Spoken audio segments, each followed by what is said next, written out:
Um, there's just so much to talk about. I got to tell you this. I know we're kind of fast forwarding here, but the Tennessee drag ban, which is paramount for everything that's happened to you since then. I got to say, when all of that went down, I was so damn proud of you and the rest of the guys in the band. I was so proud of James McMurtry and Betty Sue, who I'm sure you know. Yes, it had a similar moment in Tennessee. Just so much uh, putting your fist at the fear, right? Like just telling the the authority, no, this is not cool. And I'm just so damn proud of all of y'all for doing that. And as an ally and a father in the LGBTQ community, I just wanted to thank you to your face personally for that. Thank I'm you. so damn proud of you. Um, Talk about that night and where the idea came from, because I'm almost positive, based on how I'm hearing you talk, it probably didn't come from you, did it? No. Yeah, Mm-mm. No, that came from Corey. yeah, Yeah, and I definitely leaned on it being Corey's idea after the fact a lot in the press yeah, because like I was there's a time in every trans girl's life where their egg cracks, and mine was a viral moment of me wearing a dress in front of everybody yeah. for the first time. Um, we're in the van. We're on our way to the Shed, which is a Harley Davidson dealership with a music venue in the back, and it's in rural Tennessee outside of Knoxville. And we are just kind of like riding in, no big deal. And then all the news breaks about the drag ban bill. And everybody's like, it's fucking stupid. Yeah. Like, how are you going to even enforce that? Like, what do you mean wearing a dress is illegal? Like, Corey's like, well, I'm wearing a dress tonight, or like tonight. And so we're like, we'll all wear dresses tonight. And we go to this cute little resale shop, like, and like usually we would have like gone to the jean jackets or Yeah. something or the Yeah. leather jackets, but this time we're in like the women's section. We're all like giggling about like what dress we're gonna wear, and we're all trying them on. And we go to the back, and I mean, my perspective is I picked something out that I thought was really pretty, and I went to the changing room and I put something on that I thought I looked good in, and I walked out, and everybody's laughing at what they're wearing and what they're doing and what they're buying, and no one's really paying attention to me, which is totally fine because it's probably just like beat red. But um, yeah, I was like, okay, we're gonna fucking wear a dress tonight, and everybody's gonna see me in drag. I had always wanted to play a drag show or like do anything to let out who like I felt like inside, but I was super scared. So this was like kind of a okay, I'll go. That sounds fun. I'll do that. I'll wear a dress. Let's see what happens. And like we're at the Harley Davidson dealership. Joshua Ray Walker's playing with us. And there's only like 80 people there. Like it's not a big deal. And like most of them are fans that see us on like Outlaw Country Cruise. Like Yeah. we had just done the cruise and shit. No one knows about me having like heart like my because of my sobriety, my dysphoria is starting to Yeah. kick Hmm. kick up pretty bad. So like no one knows like what I'm really going through. Like they don't know that my chest is shaved for the first time. Like they don't know that I'm starting to like allow myself to like uh ease that tension with the dysphoria. Or I'm doing everything that I can to like just not be a trans person.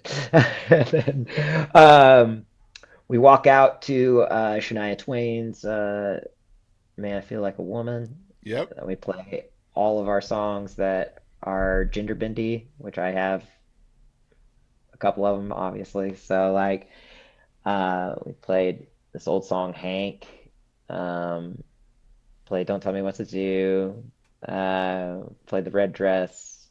We played with pronouns and stuff, and it was really fun. And like, people had a really fucking good time. Like, there was very little drama there. I think like two people walked out, and they could have just been like, Which is something for rural Tennessee. Let's just put that out there. I thought we were gonna get our asses kicked, Yeah. but I was When like, I okay. say like shaking your fist in the face of fear, that's what I'm talking about. Just like I'm not sure I could do that. I am like the world's biggest don't give a fuck what people think about me kind of person.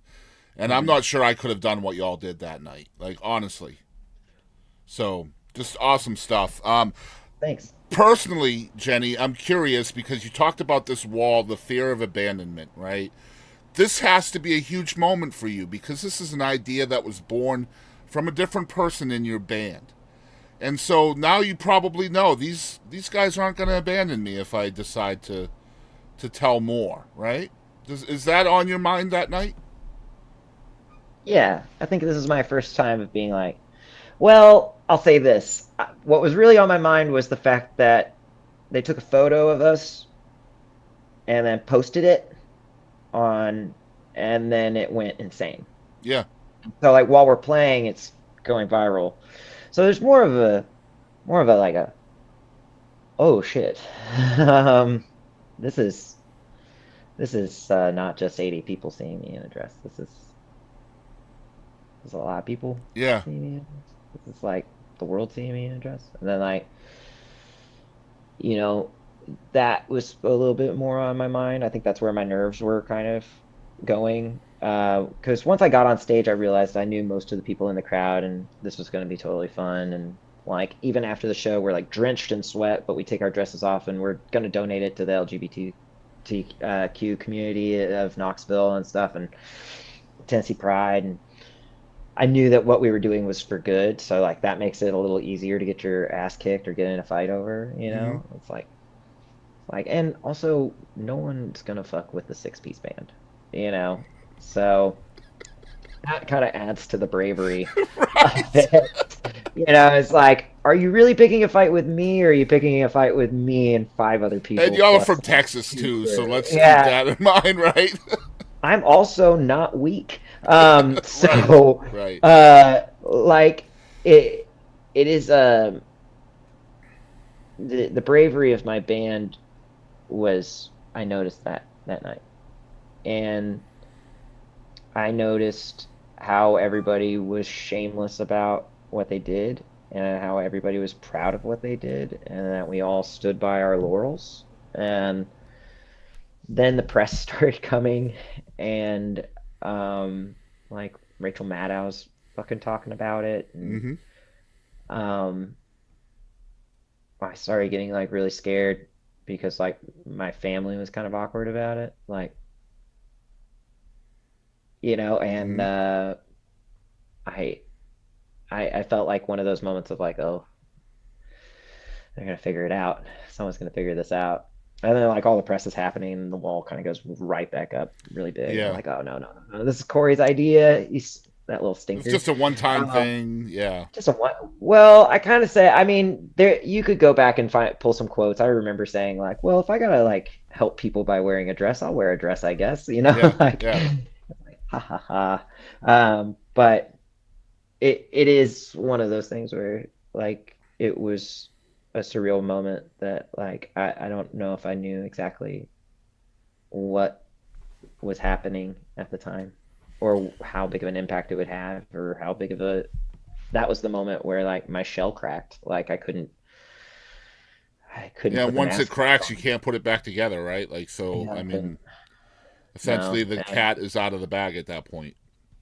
yeah. So, I have a question about your sobriety because just man, choosing sobriety is so hard, right? Especially in the music business and especially in the touring music business, right? When you're on the road so constantly, um, and you have more reason than most to stop on your sobriety. You have things changing internally and physically, and all of these things that are happening to you with your dysphoria. It would be very easy for you to fall back in and end that sobriety. So, I guess the question is, why didn't you? Because it seems to me like you're embracing kind of the changes that you're feeling, even though it is a struggle. Does that make sense? Yeah, it does. It is uh there's always a reason to relapse. Sure. Like you could figure one. I'm an addict. I could definitely come up with a reason to relapse, but Um, I was developing self-confidence. I love Um, that. That is yeah, I such an was. important answer. You know that, right? Thank you. Yeah. I Yeah, mean, people are I going to was. hear this, and I mean, that is the best reason to not relapse is because of self confidence, because you love yourself more than that, right? Yeah, I was starting to love myself. I found the part of me that like I never allowed myself to love. I I never fed the side of me. I pictured a cage in a dark room. I finally walked in and, you know, unlocked and like gave a meal, sat Yeah. down, got to look at my shadow a little bit and like accept myself, but also like in that process build because I never allowed myself to really be seen. I never really knew who I was, and in that I never had a sense of like character. I never had a sense of like hard boundaries. I Hmm. never had any of these things. I was just doing anything that would keep you from leaving me. Yeah, because drunk is a personality, isn't it? Yeah. Yeah. And so like in those times, like I was journaling and getting to know myself and who I am. I was reading like mostly, you know, just pretty much anything that I thought would, make me smarter, better, or more successful, or more disciplined. Like I read business books, financial books, self-help books, Stoicism, Buddhism. Like I had never allowed myself to read, but because I'm dyslexic, and so I always had an excuse to not read. And so like when I quit smoking and drinking, I was like, well, I need something to do. Something So to do like with your hands, especially, I imagine. Yeah. yeah, and even if I read slow, at least I read something. So like I just started with a page and that ended up being like a chapter. And now it's And like I it's can the read same a thing, couple of starting in the chapters. waiting in the shallow end and just get into the deep end. It's the same thing. I love it. At some point, you build enough self confidence to tell everybody. So, what's that decision for you? Yeah, Uh, it wasn't pretty. I imagine Uh, not. like What are you I most had, afraid of in that time? Your family? yeah, abandonment. Yeah. And like, I, those things actually end up happening, but they they don't come to me quickly. Like I Shallow end to the deep end again. shallow end to the deep end. So shallow end, I am reading a book called uh, the Four Commitments. First commitment is be impeccable with your word. And I had been lying about my identity my whole life. And by lying, I just mean like I didn't really understand it. I didn't open up about it, and I didn't talk to people. It wasn't like I just Yeah, immediately you came weren't out. being My name's Jenni malicious. Rose. Like, Yeah. like it was like, hey, here's something I've been really scared to talk about. I have gender dysphoria, and I think I'm a trans person. And I told my wife at the time, and there were a lot of tears, and it was really scary. And then we picked up and we moved forward. And then I told my drummer, Trey, and he didn't abandon me. I told my dad, and I told my old roommate.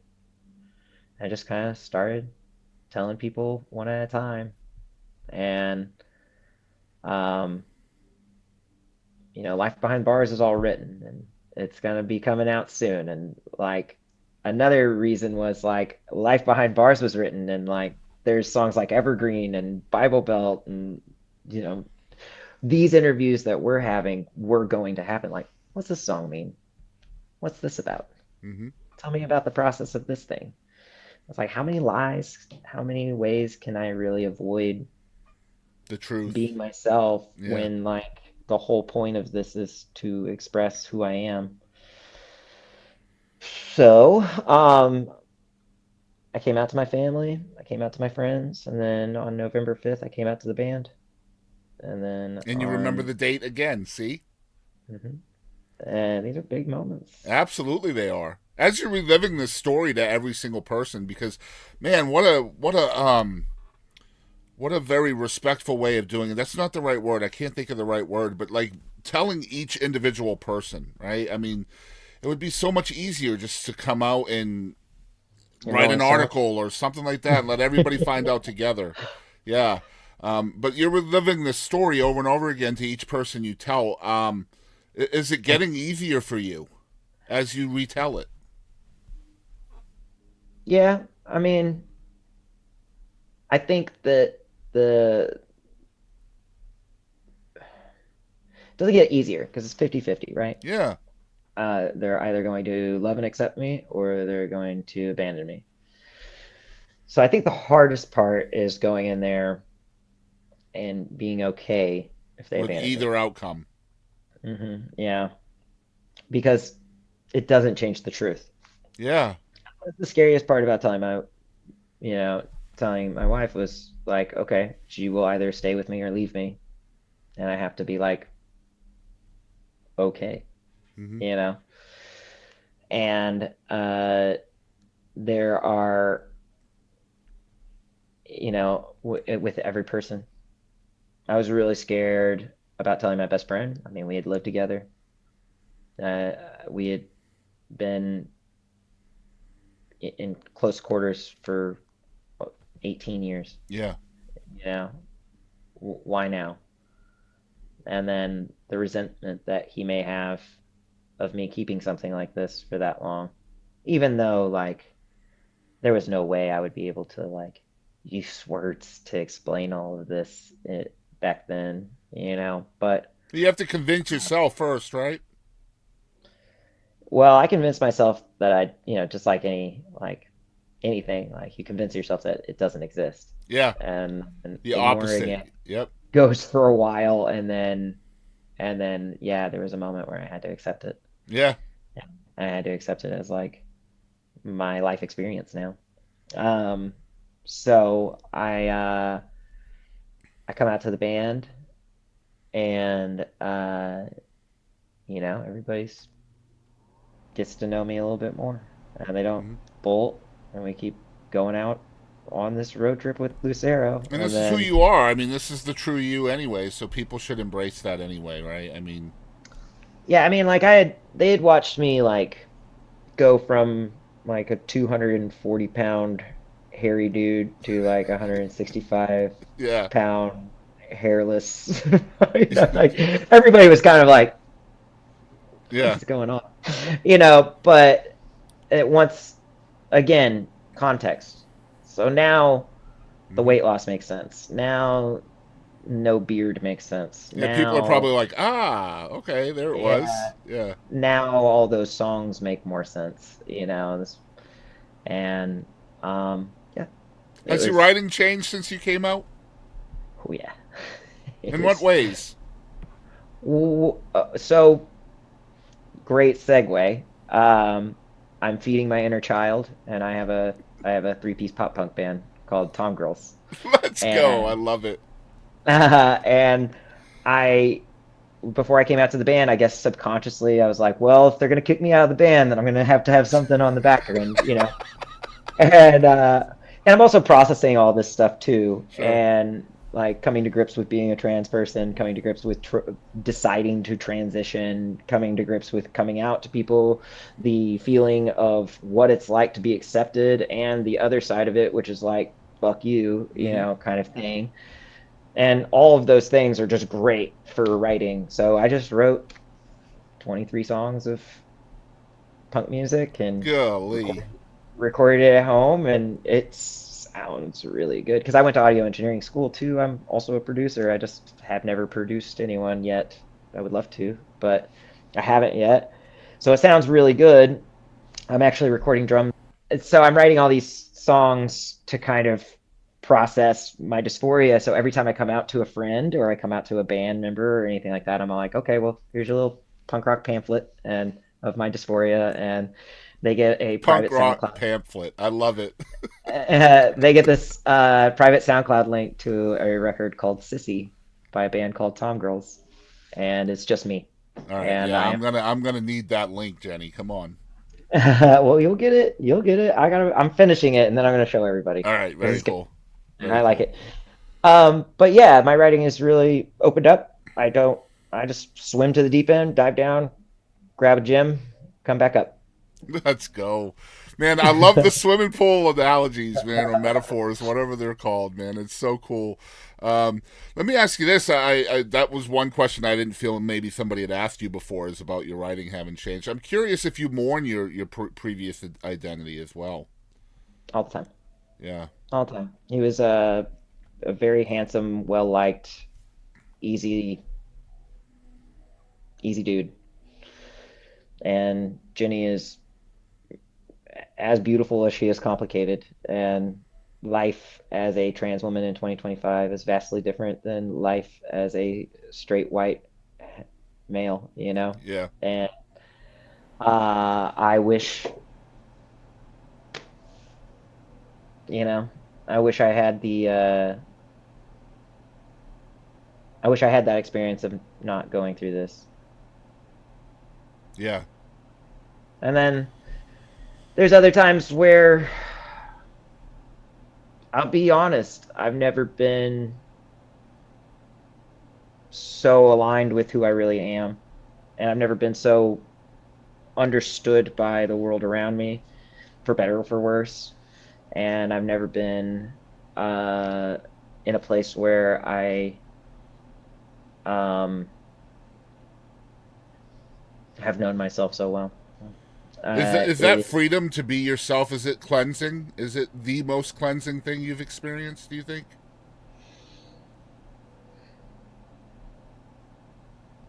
I think by letting go of the weight of other people's expectations, Mm, I have freed up the energy to be um, the best version of myself I can. So like I am, look, there's always a reason to relapse, but gender dysphoria isn't one of them anymore. I love that. And like there's always a reason to, you know, close off from people, but me being trans isn't one of them anymore. And so that like just frees me up to be like I'm aligned with the people that I'm supposed to be aligned with, and it's really quick. Like I don't have to like figure out if someone doesn't like me anymore. They just instantly don't like me.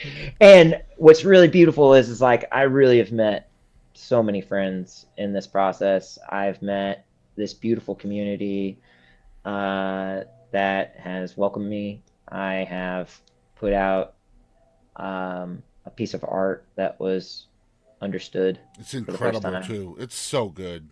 Like it's Thank you. just yeah, it's incredible. I got to tell you, this is in no ways a comparison to who you are and what you're going through. But for a long time, I had long butt length purple hair, and Good. and this was honestly in solidarity with my children. I have multiple children that are in the community, and I love them so much. Our property is a safe place for anybody out there. But the purple hair was in solidarity with that, and I used to have hateful people ask me all the time, things like, "You're only doing that for attention," or "What's the point in having purple hair?" And I know everything I need to know about you just because of the hair, and I'm just like, so anyway, the moral of what I was All right. saying is, what I would tell them all the time is basically the hair is a good hate detector.